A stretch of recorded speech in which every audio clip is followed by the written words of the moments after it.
You should be on your knees to something that you actually admire. And if you don't feel like being on your knees in front of it, then perhaps you don't actually admire it. And then that means you haven't got the stage set properly. It should be something that fills you with awe. Your aim should be at something that fills you with awe. Because why do something else? Well, perhaps because it's easy, and perhaps because it's malevolent, and all of those things. But those are no answer to the problems that beset you. They just make things worse, and that's clear. And so then, Geppetto, having made his pact, his covenant, just like Abraham, he falls into a dream, right? He falls into a dream, and the rest of the movie actually takes place in a dream. And it's a dream, it's the dream within which transformation takes place. And that's laid out, at least in part. Time stops in the Pinocchio story, and everything happens to Pinocchio in some sense in a land that's outside of normal time, and that's the infinite archetypal space, and that's a real place. That's a real place. The infinite and the finite coexist, and most of the time we're in the place of the finite, but that doesn't mean that the place of the infinite doesn't exist. It just means that we can't get access to it. We just get intimations of it from time to time. You know, when things are going perfectly well for you, on those rare occasions where everything comes together, for the brief moment you inhabit that divine place, and you have some sense of what your life could be like if you organized it from the smallest element to the largest element. And that's a place that you can inhabit, if not forever, in a manner that at least felt like forever. Well, because of Geppetto's decision, the transcendent manifests itself. It takes the form of the blue fairy. Here, that's the positive element of nature, right? So we could say, well, nature, it's not so clear that she's on your side, right? She's the Red Queen in Alice in Wonderland, who runs around screaming when you go down the rabbit hole. She runs around screaming, off with their heads, and who says, in my kingdom you have to run as fast as you can just to stay in the same place. That's Mother Nature. But then we might say, well, how do we know that Mother Nature's attitude towards you isn't negative because your attitude towards things isn't proper? And that's what this film attempts to indicate. The idea is that if you aim properly, then nature aligns itself behind you.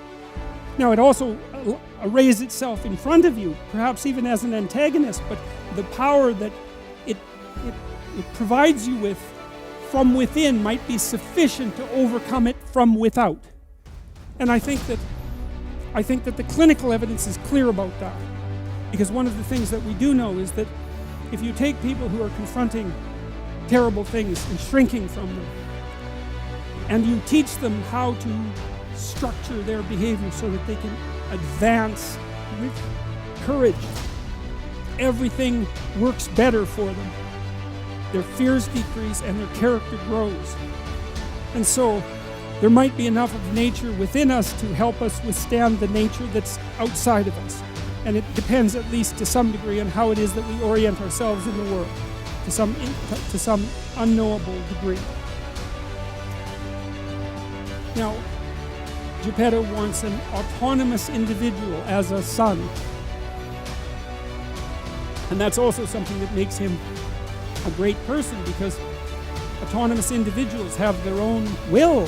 And if you're a tyrant, it's the last thing that you're going to want. And if you're the tyrant who's jealous of his son, it's even more so the last thing you're ever going to want. And so to aim high and to want the development of the autonomous individual are the same thing. And I would say that's the core story in some sense of Western culture, is that to aim high and to develop the autonomous individual are the same thing. And that's what happens in Pinocchio. That's what happens in the story of Abraham. And the transformation takes place, the magical transformation. And in the Pinocchio story, one of the things that's so interesting about it, and this is part of its mythological substructure, from the scientific perspective, there's only two determining forces with regards to the destiny of the individual. There's nature, deterministic, and culture, deterministic. And then scholars wrangle about which of those is the greater force. But in mythological stories, there's always a third element. And that third element is something like autonomous consciousness.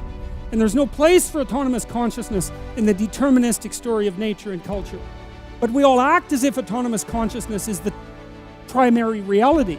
And the biblical stories are predicated on the idea that autonomous consciousness is what gives rise to the world. And I don't think that we're in a position to presume that that is necessarily in error. And so what that means is to aim high and to develop the autonomous individual is simultaneously the decision to formulate an allegiance with the conscious power that brings being into existence. And that all takes place inside this little puppet. And then he has his adventures, right? He's still half jackass and half deceptive, but he's still, despite that, despite all the errors, he has the capacity to move forward and to transform himself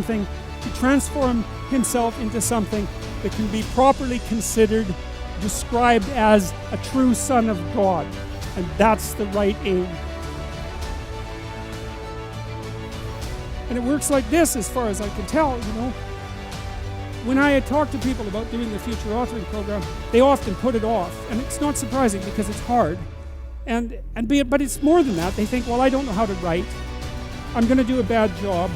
I don't really like assignments. I'm going to have to do it perfectly. I need to wait till I have enough time. And like one of those is enough to stop you cold, and all 5 of them, you're just done. And so I tell people, do it haphazardly, a tiny bit at a time, and badly. Because you can do that. I tell my students when they're doing their thesis, master's thesis, write a really bad first draft. And then we have a little conversation about that, because they don't think I mean that. Because it sounds like a cliche in some sense. It's not a cliche. It's not a cliche at all. It means you're a terrible writer, but if someone put a gun to your head and said, you have to have your 100-page thesis done by next Monday, or I'll shoot you, but I don't care how terrible it is, you would sit down and write it. And the thing is, then you have it, right? Then you have something, and then you can fix it. You can iterate and fix it. That bad first draft, that's the most valuable thing, and so that's what you need. You need a bad first draft of yourself. And there's an idea that Jung developed about the trickster and the jester, the comedian, right? That the trickster is the precursor to the savior. That's one of the things I learned from Jung that was just, it's so unlikely. You'd never think that. It's so amazing that might be the case, but the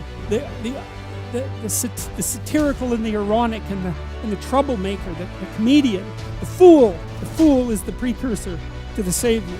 Why? Because you're a fool when you start something new. And so if you're not willing to be a fool, then you'll never start anything new. And if you never start anything new, then you won't develop. And so the willingness to be a fool is the precursor to transformation. And that's the same as humility. And so if you're going to write your destiny, you can do a bad first job. You're going to get smarter as you move forward. That's the thing, is that so something beckons to you. That's what happens here. Maybe the star that Geppetto wished on was the wrong damn star. But at least it was a star, right? At least it was in the sky. At least it moved him forward. And so you say in your life, well, something grips you and fills you with interest. And you think, well, should I do that? And the answer is, if not that, then something. What if it's a mistake? It's a mistake. Rest assured. What do you know? You're going to stumble around, right? And what's going to happen is this. You're going to not stay in stasis. You're not going to wander around in circles. And I see people like that. They said, well, I never knew what to do, and now I'm 40. It's like, that's not so good. That's not so good. And you might say, well, and there is a literature, too, that suggests that people are a lot more unhappy when they look back on their lives about the things they didn't do than they are about the mistakes they made while they were doing things.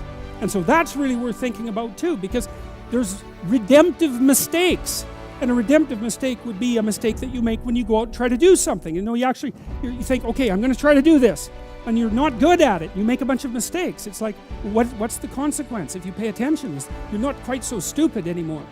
That's the thing, is you've been informed by the results of your errors. And so what happens is you follow the beacon, you follow the light. And you're blind, so you don't know where the light is. It's dimly apprehended only, and you're afraid to follow it. But you decide to take some stumbling steps towards it. And as you take stumbling steps towards it, you become illuminated and enlightened and informed because of the nature of your experience, because you're pushing yourself beyond where you are, and you're going into the country that you have not yet been in, and you learn something. And so what happens then is the star moves. You move 10 feet towards it, and you think, no, that's not right. I didn't get it right. It isn't there. It's actually there.